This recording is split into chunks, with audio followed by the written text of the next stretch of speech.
Même avec l'essor du vélo, la voiture individuelle reste le moyen de transport le plus utilisé pour se rendre au travail. Les 3/4 des Français y ont recours. Sur ces trajets, domicile-travail, regardez bien autour de vous, 9 automobilistes sur 10 sont seuls dans leur voiture. Et pourtant, on le sait très bien, elles sont conçues pour transporter 4 à 5 personnes. Ce phénomène a pris tellement d'ampleur qu'on lui a donné un nom, l'autosolisme.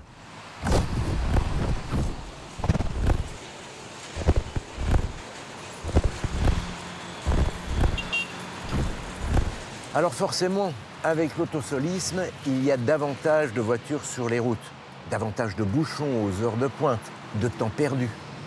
On estime que les habitants des grandes villes passent en moyenne 150 heures par an dans les bouchons.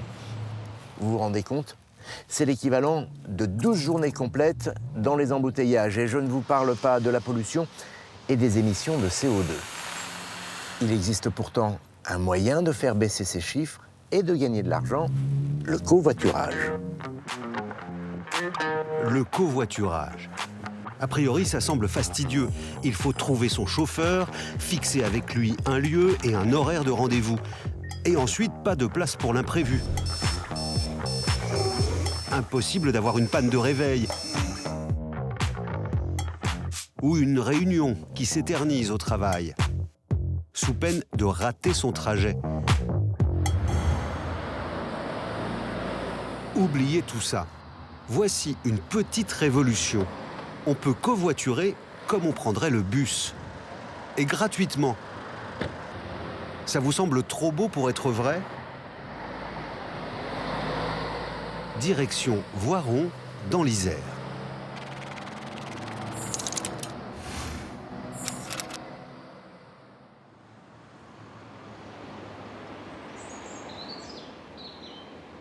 Il fait à peine jour et un peu frisqué, c'est normal.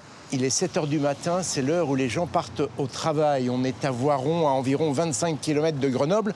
Alors je ne suis pas à un arrêt de bus, l'arrêt de bus se trouve de l'autre côté. Non, c'est un arrêt de covoiturage. D'ailleurs, c'est écrit.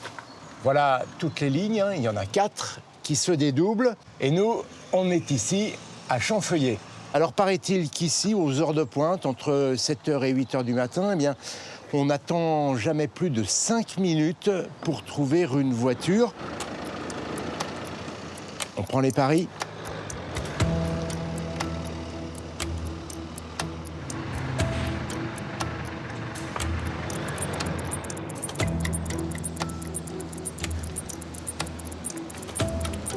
Bonjour. Vous allez bien? Très bien. Et vous, ça va? Pour le moment, ça va. Franchement? Vous attendez un véhicule, là? Ouais. Je vais cadenasser, ça sera plus facile pour parler. Oui, enfin, ce sera surtout mieux pour votre vélo, qu'il soit là quand vous rentrez ce soir. Vous revenez aussi en covoiturage? Ouais, je fais que ça. Ouais. Et ça fonctionne bien? Ça fonctionne très très bien. Alors, c'est pas un covoiturage classique, ça? Non, pas du tout. C'est via une application où on se déclare en fait comme passager et ça nous dit après en temps réel s'il y a des conducteurs qui sont en approche. Ok. Voilà, donc là, ça nous dit en ce moment, il y a un conducteur en approche dans 1 minute. Donc il doit être pas très loin, alors on peut s'amuser à zoomer si... Donc là, je vois que dans le secteur, j'en ai un qui est juste à côté, là, qui arrive, là, et donc ça doit être, voilà.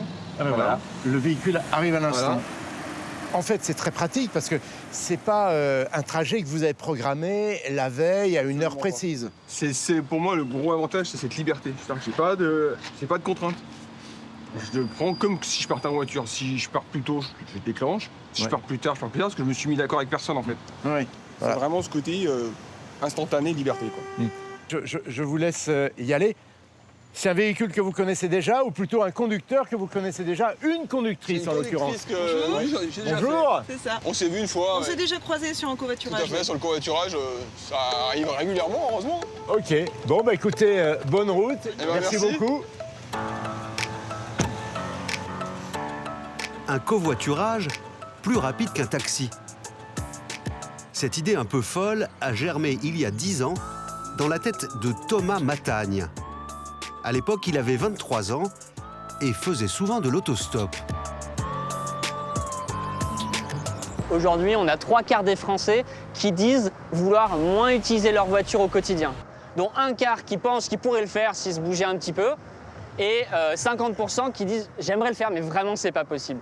Donc oui, les gens le veulent, et la plupart des gens sont prêts à le faire, mais il y a une condition pour ça, c'est que ce soit faisable, pratique, efficace, et c'est tout l'objectif des lignes de covoiturage.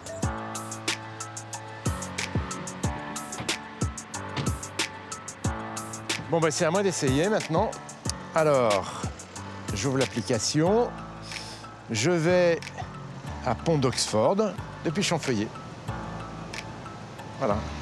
Et effectivement, il y a quelques voitures dans les parages. Je ne devrais pas attendre très longtemps. Vous aussi, vous attendez un véhicule? Oui.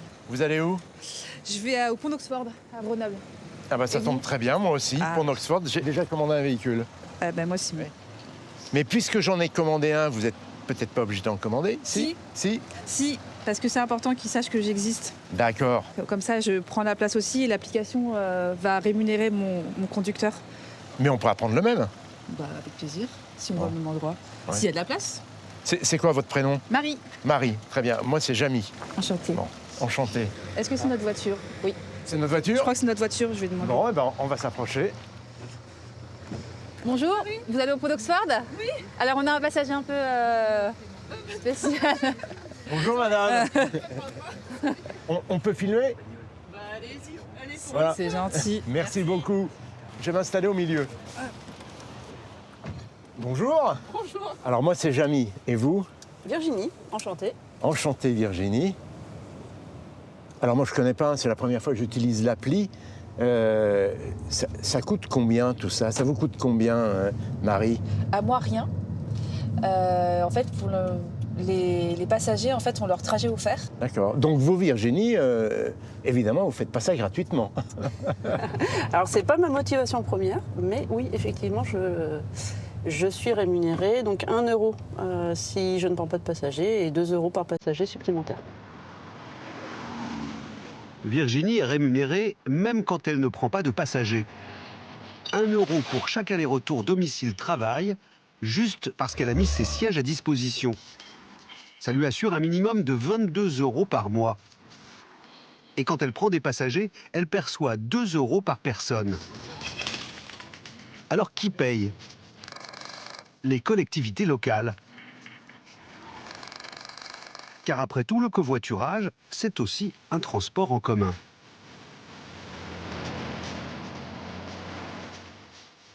Et vous, c'est pas stressant, ça, le fait d'arriver à l'arrêt et de ne pas savoir, finalement, si un véhicule va se présenter ou pas? Alors oui et non, parce que au bout de 10 minutes, si aucune voiture ne se présente, l'assistance nous appelle et nous envoie un taxi.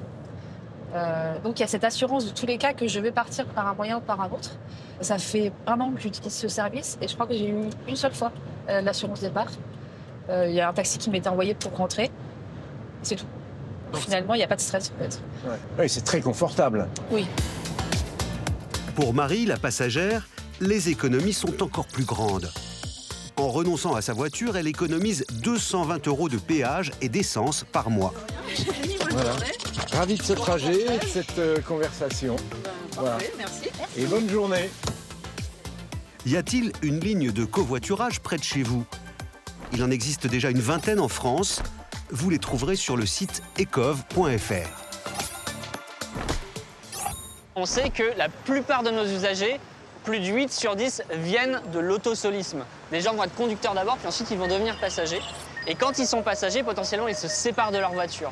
Et dans les lignes les plus matures, notamment entre Bourgoin et Lyon, on a mesuré qu'on a 20% de nos passagers qui ont pu revendre l'une des voitures du ménage parce qu'ils n'en ont plus besoin pour un des motifs de déplacement.